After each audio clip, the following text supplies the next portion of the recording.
We think it's really important and helpful to every day spend just a few minutes to think about the next day, what we want to spend our time on. For that reason, DayCaptain includes a feature for a guided day planning process that helps us to not forget anything. When we are on the day view in DayCaptain, and for example, we are on a specific day, let's assume that's today, we have a possibility to press G and N for starting the day planning view, or to use this button, where then we are in a guided view that leads us through all of these steps.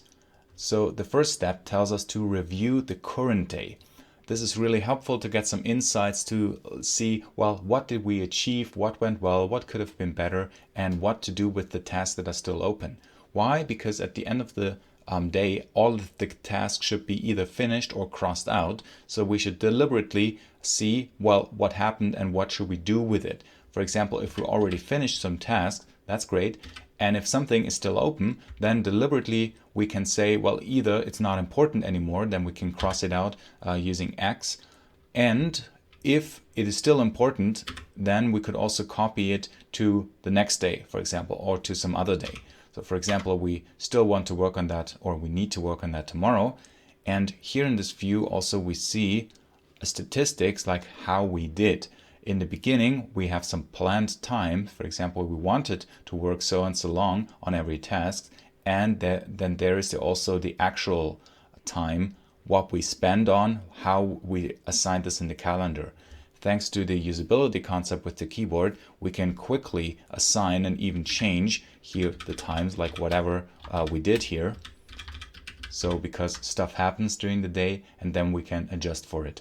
And then when we finished with that, we can go to the next step, and that's of course all possible with a keyboard navigation, so we don't need to touch our mouse. And we go through our inbox. So inboxes might be multiple things, quote unquote inbox. If, for example, you use an email inbox and want to clear that to have the follow inbox 0, or if you use paper notes to take notes during the day, or you might use an app on your phone. So at the end of the day, to not forget anything, all these inboxes should be cleared. DayCaptain also involves and includes an inbox that we can use here. And then at the end, well, this should be either crossed out, deleted, or moved to a different backlog here, or assigned to then a task when we want to work on it. For example, using NT to assign that to a day or week task as well. So this works here, and then in this step we just want to go through all of our inboxes, so the DayCaptain inbox and any other email program or whatever you use for inboxes, to not forget about our things. In the next step, we look at the most important tasks. So this follows, well, our priorities, that first of all we want to reserve time, or first of all space in our task list for the things that are important to us.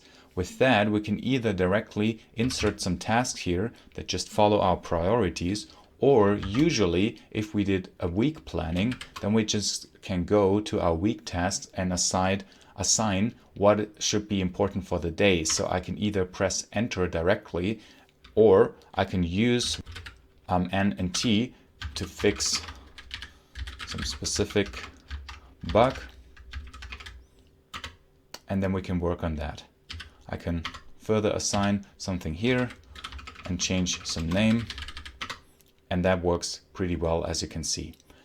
If I then go to my task list, this should be implicitly sorted, so the most important thing should be up front, and then I can also assign some time budgets already. So I, for example, specify that I would like to work 2 hours on that specific task, or say maybe a little bit longer, to work so and so much on these things.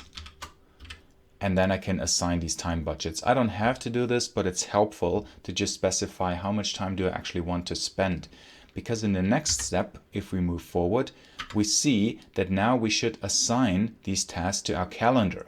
So for example, if, well, we have some, let's assume we have an important or so important meeting already in our timeline, Then, well, we need to assign time slots for our tasks. Otherwise, a task list is just wishful thinking. We really need to make sure that this ends up in our calendar to, for example, in the morning, spend some time on this very important task, and maybe in the afternoon as well. We can go to our timeline and then, as always, use the keyboard concept to, for example, copy something and move and shrink some tasks here as well. We spend some time to work on the next one, and then just one by one we go through all of our tasks and make sure we actually assign time. So this is probably the most important step, that we actually assign time in our timeline for the things that are important to us, because then we can see, does it really work out? If we leave enough buffer in between, does that make sense, our planning?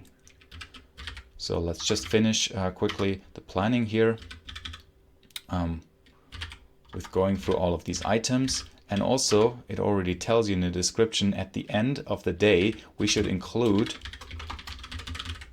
a deadline where then afterwards, well, we start working, and also where we plan the next day.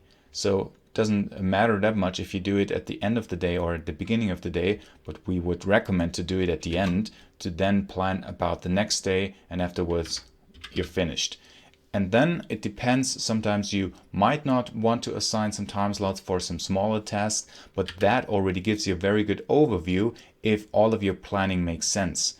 And also you see some statistics, well, how much you actually planned and how much then you assigned in the timeline. So because of all of these connections that we have in the application, you can see actually, well, how much, how you're doing. And thanks to the keyboard concept, this works really fast. Then we can go to the next step, if that makes sense.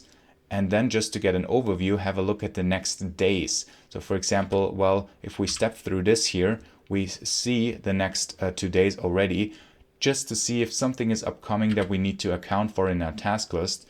So maybe we need to include a preparation in case we have some other events coming up here.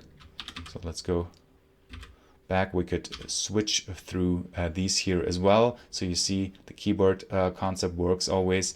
But if we go to the date that we want to plan, we see what's coming up. Then as the last step, we just review our plan. We see, well, does it really make sense? Do we have enough buffer in between? And also from experience, can we work on that? Is that feasible? And also very important, we see if all of the high value tasks, the one that are at the top of our task list, are accounted for, and if all of that makes sense. And we think with that, we're really effective in just planning our day. And you see with the keyboard concept, it's very quick to just go through that at the end of the day, and just in a few minutes we're done. That's the last step. Now we're finished. We go back to the day view, and that's it for the day planning steps.